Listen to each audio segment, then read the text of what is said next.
Планирате да изградите отоплителна система в дома си? Имате въпроси за термопомпите? Аз съм Станислав Драганов, инженер и продажби в ГРИ България, и в това видео ще ви разкажа най-важното за термопомпите.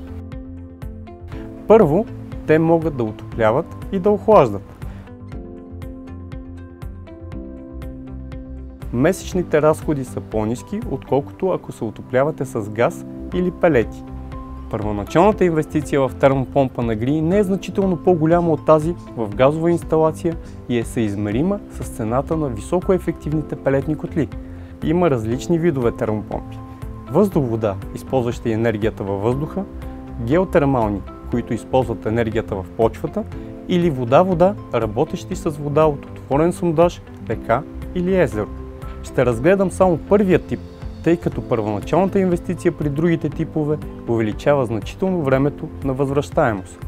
От друга страна, не сте зависими от допълнителни обстоятелства като свободна дворна площ, наличие на вода в сондажа, химически състав на водата и периодично почистване на филтриращите компоненти на сондажната инсталация.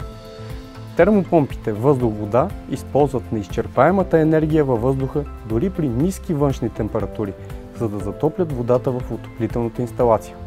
Термопомпата може да се монтира към различни видове отоплителни тела – конвектори, радиатори или подово отопление. При използването на радиатори е необходимо тяхната площ да се съобрази с максималната температура на водата, постигана от термопомпата. В България се предлагат два типа термопомпи на ГРИ – моноблок и разделен тип с външно и вътрешно тяло, като втория тип се предлага в две модификации – с или без граден бойлер. Кой от моделите да изберете зависи от жилището, което ще климатизирате, както и от свободната площ за монтаж. Разделеният тип система е по-лесна за експлоатация и обслужване и в повечето случаи не е необходима незамръзваща течност. Но ако в дома ви няма подходящо място, където да бъде монтирано вътрешното тяло, трябва да изберете моноблок, защото той се монтира изцяло извън жилището.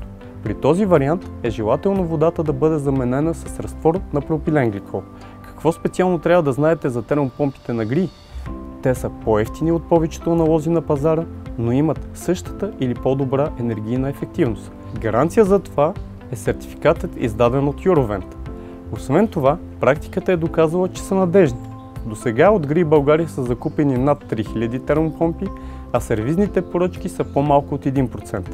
В тази връзка от решаващо значение е правилният монтаж. Списък с оторизирани монтажници може да намерите на gribalgaria.com.